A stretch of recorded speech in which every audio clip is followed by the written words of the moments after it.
जय हिंद दोस्तों, चलिए आज हम आपको एपी का एक सवाल बताने जा रहे हैं जो 2022 में भी पूछा गया है और आशा है कि ये क्वेश्चन 2023 में भी पूछा जाएगा। यदि ऐसा क्वेश्चन नहीं पूछा तो इस ऐसा ही टाइप का क्वेश्चन एक तो जरूर रहेगा, 2 मार्क्स में पूछेगा कैसे क्वेश्चन। चलिए लिखते हैं। एपी का तो हम लिख दिए हैं। एपी का पहला पद हमारा दिया हुआ है 3 दिया हुआ है। एपी का पहला पद 3 दिया हुआ है। देखिए दोस्तों, एपी 3, 8, 13, 18 यानी हमारा पहला पद 3 है, दूसरा पद 8 है, तीसरा पद 13 है, चौथा पद 18 है। इसी तरह से हमें 78वां पद निकालना है। इस एपी का 78वां पद निकालना है। तो चलिए, तो एपी निकालने के लिए सबसे पहले हमको दोस्तों डी का जरूरी होता है। डी यानी सार्वंतर। सार्वंतर अंतर का सूत्र होता है डी बराबर T2 minus T1। T2 minus T1। देखिए, T2 हो गया दूसरा पद, T1 हो गया पहला पद। यदि हम दूसरा पद में से पहला पद को यदि घटा देंगे तो हमारा सार्वंतर यानी D आ जाएगा। चलिए इस पे बैठाते हैं हम।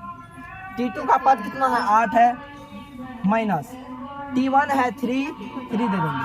तो इन दोनों को यदि हम अंतर इसका करेंगे तो 8 में से 3 जाएगा तो इसका आंसर 5 आएगा। D यानी दोस्तों हमारा 5 आ गया, यानी सार्वंतर हमको 5 आ गया है। तो देखिए पूछ रहा है कि एपी 3, 8, 13, 18 का कौन सा पद 78 होगा।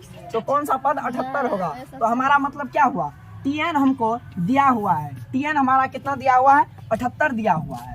तो Tn का दोस्तों पहले वीडियो में मैंने आपको बताया था कि Tn बराबर सूत्र होता है। इसका लिखेंगे हम a plus n minus 1 into D बराबर 78। चलिए, ए का मतलब हो गया दोस्तों पहला पद। पहला पद हमारा दिया हुआ है 3 लिख देंगे प्लस में n हमको निकालना है दोस्तों। देखिए एपी का कौन सा पद 78 होगा, यानी हमको n निकालना है।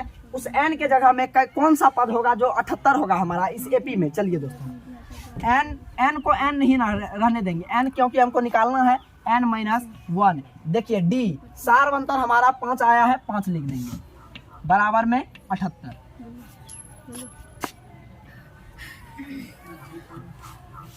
चलिए दोस्तों, बढ़िया से देखिएगा, थोड़ा नजर गड़ा के इधर देखिए।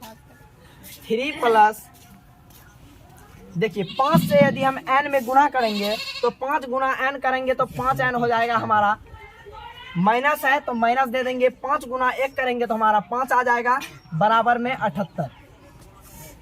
चलिए देखिए दोस्तों, यदि हम -5 में से 3 घटा देंगे तो हमारा रिजल्ट -2 आएगा। तो लिखते हैं 5n -5 में से 3 गया तो -2 हो जाएगा बराबर में 78। देखिए दोस्तों, यहाँ तो मेरा इक्वेशन बन गया। इक्वेशन तो मैंने आपको बहुत पहले भी बताया था। चलिए, तो 5n बराबर 78। यदि ये 2 इधर यदि माइनस में है तो उधर जाएगा तो क्या होगा दोस्तों? प्लस में होगा। तो प्लस लिख देंगे। तो 5n हमारा 5n बराबर 78 तो कितना होता है दोस्तों? 80 होता है। देखिए 5 इधर क्या है? 5 इधर गुणा में है। यदि हम उधर लेके जाएंगे इसको तो ये भाग में हो जाएगा। तो n बराबर हम लिख देंगे 80/5। अब देखिए यहाँ भाग हो गया है, 5 से 80 कटा देंगे तो हमारा इसका 16 रिजल्ट आएगा। तो n बराबर क्या निकल गया मेरा? 16। अब दोस्तों हम लिख देंगे एपी 3, 8, 13, 18 का 16वां पद 78 होगा। आशा करता हूं कि दोस्तों आपको अच्छे से समझ में आया होगा। स्किप कर दीजिएगा।